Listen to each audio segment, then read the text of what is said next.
안녕하세요. 12월 2일 금요일 아침입니다. 말씀과 함께 새롭게 여는 소망의 아침을 시작하겠습니다. 스티븐 딜은 복음은 예수님의 교훈이 아닌 예수님 자체다라고 이야기합니다. 누가복음 1장 11절로 25절까지 말씀을 본문으로 하여 아픔과 부끄러움을 씻어주시는 하나님이라고 하는 주제로 함께 은혜를 나누기를 원합니다. 천사는 사가랴에게 그 아내가 아들을 낳으면 이름을 요한이라고 하라고 합니다. 장차 요한은 주님을 위해 백성의 마음을 준비하는 역할을 할 것입니다.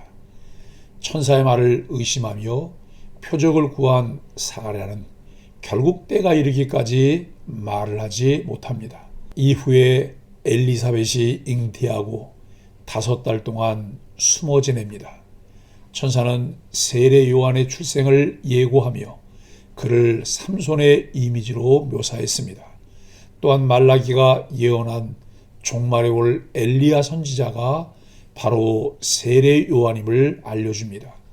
그리하여 세례 요한 뒤에 오신 메시아 예수를 엘리야의 뒤를 이은 엘리사의 이미지로 묘사합니다.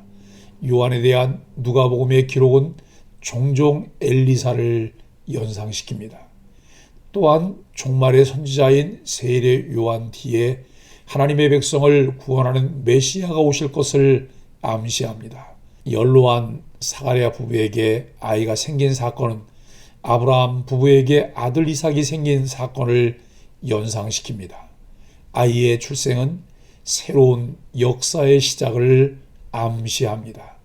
이삭의 아들 야곱을 통해 12아들이 태어나고 그들이 12지파를 형성한 것처럼 세례 요한 뒤에 등장하신 예수님을 통해 12제자가 임명되고 그들은 새 이스라엘 12지파인 예수 그리스도의 교회를 형성합니다.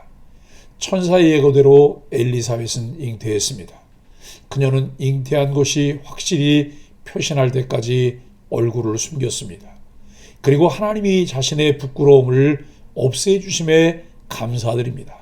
엘리사벳은 하나님이 자신에게 관심을 가지시고 살펴보셨다고 고백합니다.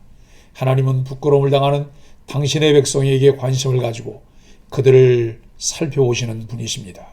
그 부끄러움을 없애주시는 분입니다. 그렇게 부끄러움을 당하면서도 신실하게 살아가는 하나님의 백성을 통해 새로운 역사를 시작하시는 분입니다. 인간적으로 불가능하게 보이는 조건 속에서도 하나님은 기적을 일으키십니다.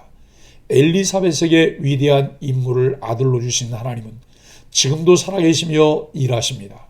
하나님은 고난과 수치를 당하는 그리스도인의 눈물을 닦아주시고 부끄러움을 씻어주십니다.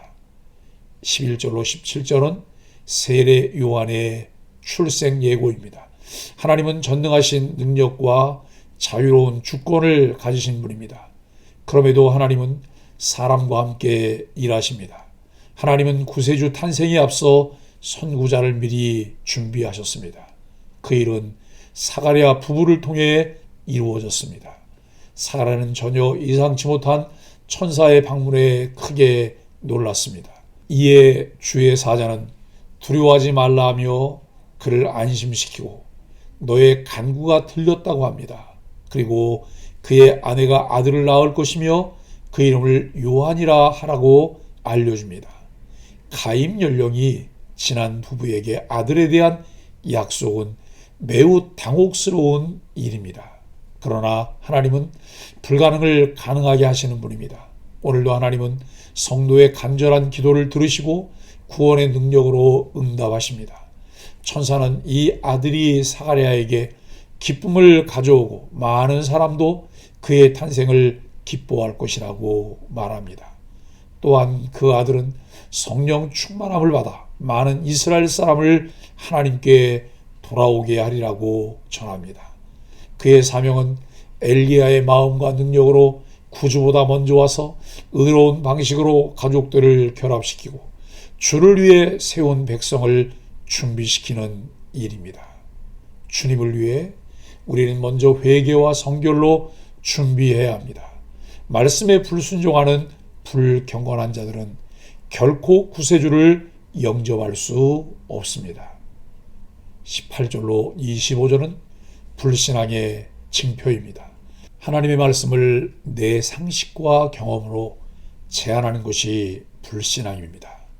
나이가 많았던 사가랴는 아들이 태어난다는 천사의 말을 믿지 못했습니다.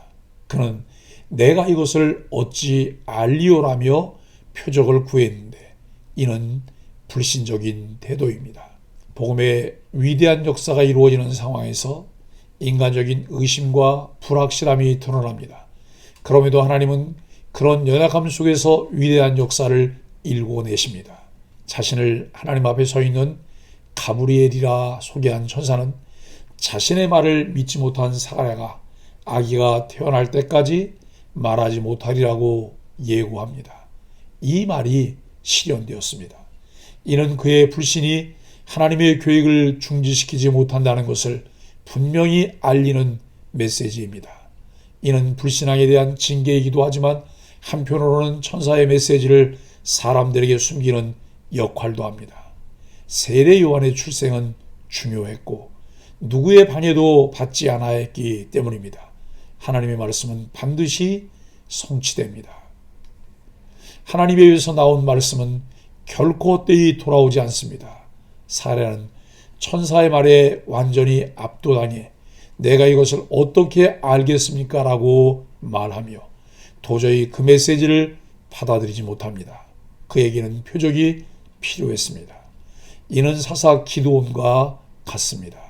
사례는 믿음의 영웅의 모습이 아니라 지극히 인간적인 모습을 보여주었습니다. 사가랴의 분향이 지체되자 바깥에 있던 사람들은 그를 걱정했습니다. 마침내 사가랴가 나왔지만 이상하게도 그는 말을 하지 못하여 손짓과 몸짓으로 백성을 이해시키려 했습니다. 가브리의 말대로 엘리사벳은 임신하지만 5달 동안 그 사실을 숨겼습니다. 아이를 낳지 못하는 부끄러움을 없애시려고 하나님이 정하신 때에 친히 역사하신 것이라 믿었기 때문입니다. 그녀는 하나님이 계획을 알리실 때까지 기다렸습니다.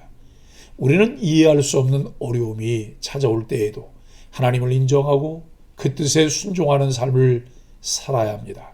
사랑하는 소망의 가족 여러분, 하나님은 오늘도 그렇게 일하고 계십니다. 하나님이 당신의 아들을 이 세상에 보내신 이야기는 사람이 선뜻 쉽게 믿지 못할 기적입니다. 그래서 복음을 접할 때 의심과 불신의 반응을 보입니다. 그러나 하나님은 이렇게 나간 인간적 반응에도 불구하고 선택하신 사람들을 통해 신비로운 구원의 약속을 이루어 가십니다. 오늘 놀라운 하나님의 섭리를 찬양하지 않을 수 없습니다. 아픔과 부끄러움이 있지만 묵묵히 자신들의 사명의 자리를 아는 사람들에게 은총을 베푸시는 하나님의 은혜가 우리 소망의 지체들에게도 임하시길 예수 그리스도 이름으로 간절히 축복합니다. 함께 기도하겠습니다. 주님, 질긴 불순종의 뿌리가 여전히 남아있어 온전히 주님 뜻을 따르지 못하는 우리의 연약함을 고백합니다. 우리의 수치를 씻으시고 우리를 자비로 이끄시는 주님, 방황하는 이웃을 주님께로 인도할 수 있도록 우리에게 성령의 충만함을 입혀 주옵소서. 그들에게 빛을 비추는 삶을 살게 하여 주옵소서. 예수님의 이름으로 간절히 기도합니다. 아멘.